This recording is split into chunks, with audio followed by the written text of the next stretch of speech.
Alaviskan Puurakenne Oyn konkurssipesä haastoi PR-teollisuus Oyn ja takaajat oikeuteen maksamattomista maksuista. Ja nämä maksut meillä viivästyi sen takia, että Alaviskan kunta ei maksanut investointiavustusta ajoissa, koska niistä maksuista valitettiin.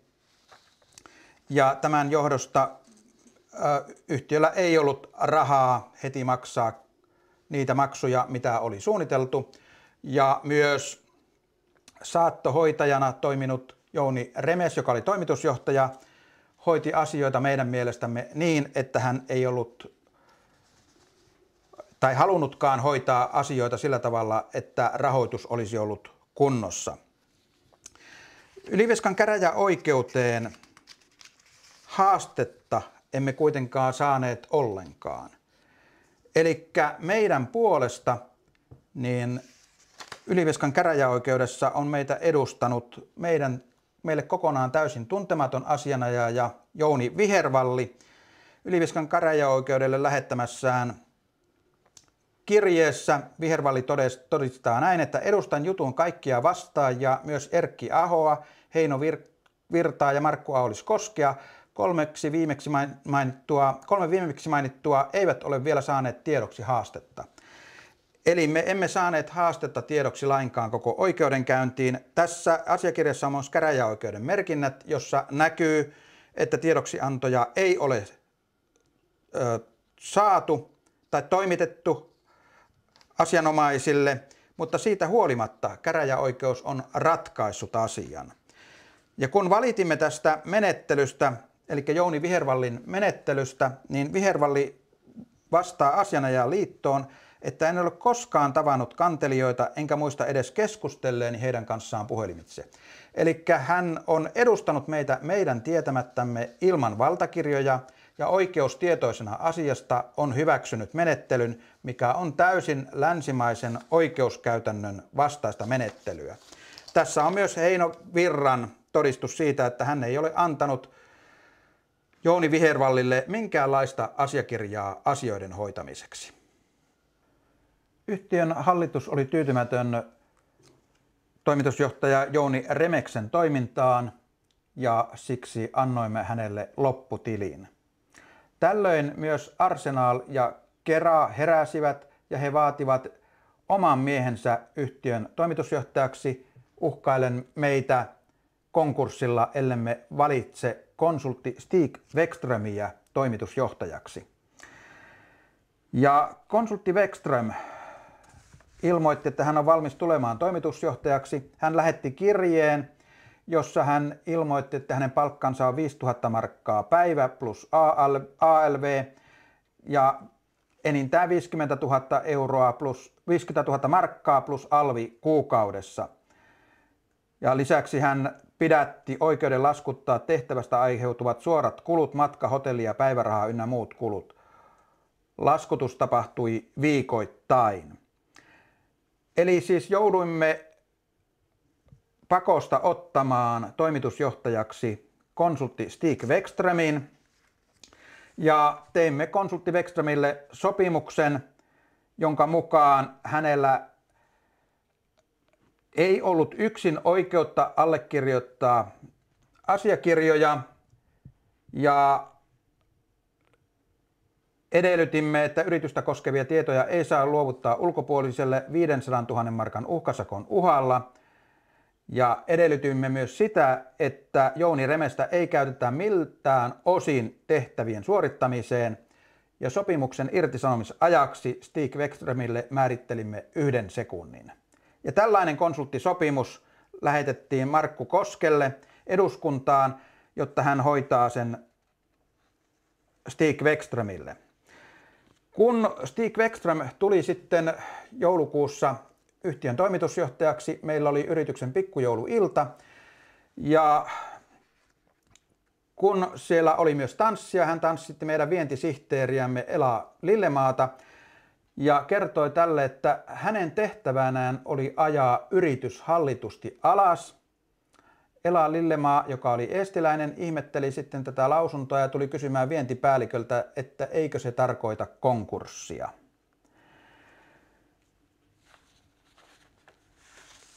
Me edellytimme Bäckströmiltä sitä, että hän ei yksin allekirjoita sopimuksia. Hän kuitenkin myi yksin tämän Pielaveden kiinteistön ja siihen hänellä ei ollut oikeutta.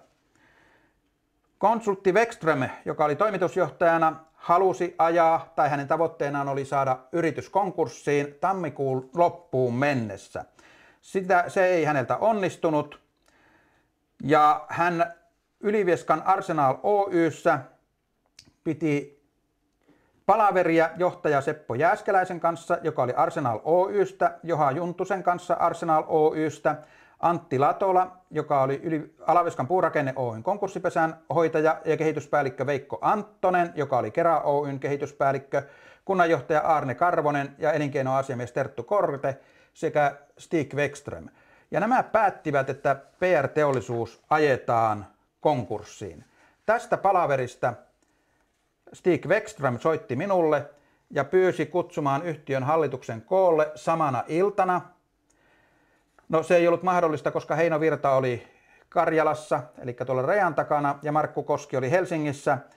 Ja tätä palaveria ei sitten pidetty, vaan me päätimme, Heino Virran kanssa keskustelimme ja päätimme niin, että emme suostu tähän menettelyyn ja päätimme antaa lopputilin Stig Bäckströmille. Ja näin me teimme, koska me huomasimme, että hänen tavoitteenaan oli selkeästi ajaa yritys alas. Ja yhdessä Kera Oyn kanssa Kera Oy teki meistä rikosilmoituksen kansainvälisestä rahanpesusta. Ja tämä oli tietenkin täysin perätön ilmoitus, mutta tätä ilmoitusta levitettiin sitten ympäri maailmaa. Saimme tämän asiakirjan virhepostituksena kauppa- ja teollisuusministeriöstä. Eli uskon, että tätä ei ollut tarkoitettu meille, mutta siellä oli joku sijainen, joka hoiti meille tämän asiakirjan. Ja tästä rupesimme sitten ihmettelemään tätä ja selvittämään tätä asiaa. Ja tässä on Tapani Käännän, eli Alavieskan Puurakenne Oyn entisen toimitusjohtajan todistus, jossa Stig Bäckström kertoo Tapani Käännälle tästä rahanpesuhommasta. Ja tässä todetaan myös näin, että rahanpesijä Nikotra on hänen mukaansa niin sanottu etäispääte ja suuret tekijät ovat muualla, jotka halutaan saada kiinni. Sen takia Nikotra saa olla vielä vapaana. Bäckström kertoi ilmoittaneensa asiasta Kera Oy:lle, Alavieskan kunnalle, Arsenalille ja Alavieskan Puurakenne Oyn konkurssipesään hoitajille. Eli Bäckström levitti tätä perätöntä tietoa. Ja myös Timo Viitamaa todistaa sitä, että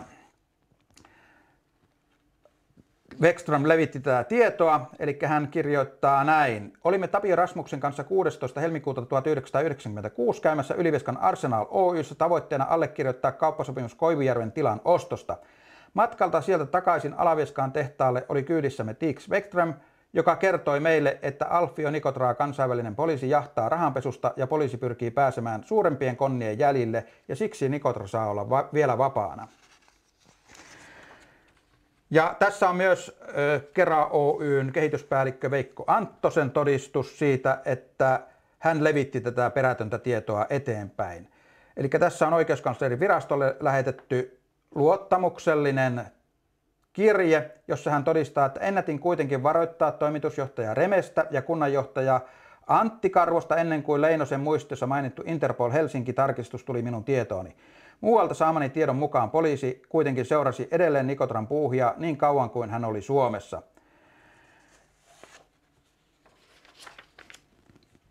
Ja kun annoimme Stig Bäckströmille lopputilin, niin hän edelleen toimi yhtiömme vastaisesti. Eli levitti näitä vääriä tietoja ja pyysi myös meiltä tietoja siitä, että kuka on meidän uusi rahoittajamme. Ja hän oli selvästi Keran ja Arsenal Oyn asialla näissä asioissa.